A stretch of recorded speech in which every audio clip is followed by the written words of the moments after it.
Hey guys, Kristen here. Whew, I just got on live a few seconds ago, but I forgot my microphone and it just makes the sound so much better. So I jumped off real quick and now I'm back on again. And I wanted to talk to you guys about being pre-wired for bad guys or guys that don't treat you very well. What is it about this whole gig? There is a dynamic that's happening here. And it's so very important to understand this on the spiritual and energetic and psychological level. There's so many levels to this, and people think it's all about strategy and just stepping forward into a relationship and learning how to say the right thing or touching him more or withholding from sex, giving sex, whatever it is. There's all these strategies out there that are swirling in the world. And I mean to tell you, this is all about energy. It's all about we are attracting to us a like vibration to what we have going on. So are you pre-wired for bad guys that will not treat you well? What does that mean? When I talk to good guys, really good quality men that have it going for them. I mean, I'm not talking to slouches here. I'm talking to really good guys. And they're like, yeah, the women want all the assholes. And I'm like, well, tell me more about that. And they're like, I don't know. I just have a hard time finding men or women because they just want all the jerks. And I said, you know what? There's some truth to that. And here's why. Because when we enter a relationship with a deficit, with a void that we may not even know we have, okay? That void, the only reason we can really recognize that void is by what we're attracting to us. We have had a backstory of bad relationships or people that don't treat us well or even abuse us or cheat on us constantly. That is a great indicator that you have a void inside of you. Here's why. Because when we enter a relationship with a void, all right, we are empty, right? There's a chasm in there. That void is going to look to something that can fill it. It wants a quick fix. It wants instant gratification, okay? I call it crack. It's like you want your drug. It's out there. So what does that look like?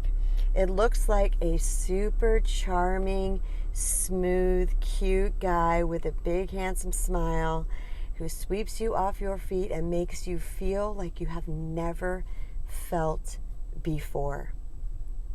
He is charming. He is going to suck you in. People are going to be like, oh, he's so nice. How lovely. That is what he looks like. You might be thinking, well, what's wrong with that? I'm going to tell you what's wrong with that. That is, you're so starving that little morsel is going to look like you are not going to be able to get enough of it and you are going to fall under his spell. Now, I'm using different words here that I normally use, okay? So I don't mean it's literally a spell. But what I mean is you're going to be so sucked into this and you want more of that, more of that, more of that. Fill me up, fill me up, fill me up, fill me up, that you are going to be his puppet. And eventually he's going to have you in his claws. He's going to have you under his control. And he's going to do whatever the freak he wants to do. And it's not going to matter because you're going to keep saying yes. And you're going to keep saying yes because you're going to want more of that. That is about being pre-wired for the bad guys. What does a good guy look like? A good guy comes in, and he's kind of shy and he's sweet and he's gentle and he wants to give you things and he wants to make plans in advance and open the door for you, and he's going to look boring. He's going to look like a pushover. He's going to look not attractive to you because he's good, because you want that instant gratification, that charm, that suck you in kind of a thing. Okay, not you, maybe not you. This might not be your story, but a person that goes in with the void feels like that. And the good guys are a turnoff. And here's the interesting part. When I've talked to a lot of women about this. The charming Charlies, when I really break it down with them, we break it down in coaching, there's something about them that makes the woman feel protected. Because he's so out there. That he looks strong. But he's not. That's the interesting point. He's not. It's kind of like bullies.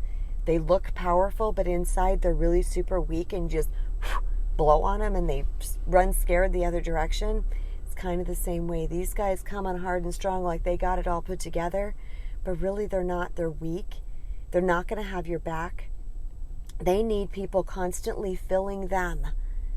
And that's how they fill up their ego. They're not strongly rooted in themselves. But guess what? The good guys are.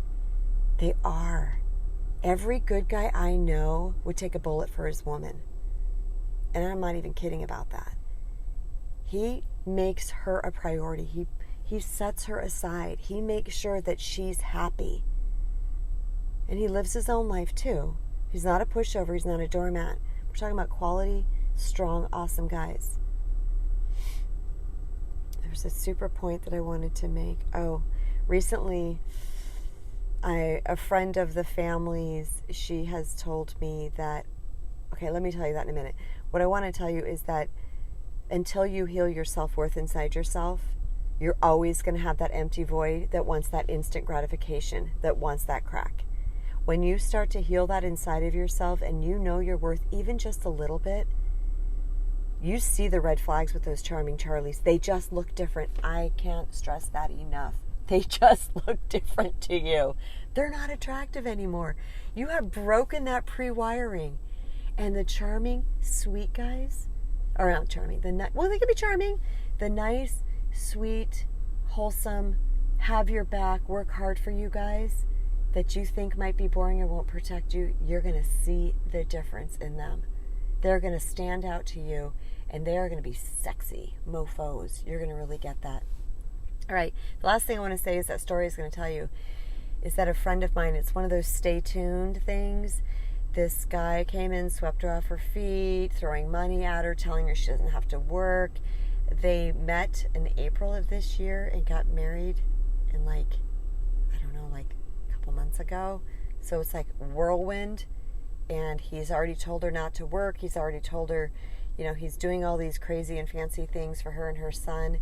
And my daughter and I are just like, ooh, like we're kind of scared about that because he's got the makings of what I see as a narcissist, that he's trying to control her.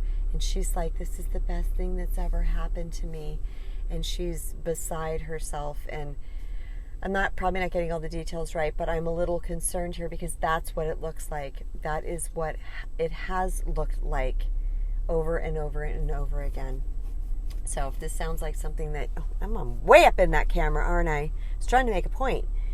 So anyway, you guys, I just want to tell you that if you are tired of attracting those type of guys or those type of guys being just sucking you in because they do, because we're so empty and we don't even know we're empty and you're done, you're over it, you want to be over it, then join me for the Self-Love to Soulmate Masterclass. It's starting on Monday, just a few days from now. It's going to be amazing. I have constructed these modules. They're just so powerful, and the worksheets, and you're just going to really dig in and learn some new things and grow and heal and evolve. And it is what you make it. You can make it as great as you want to make it, or you can make it as not as great as you want to make it.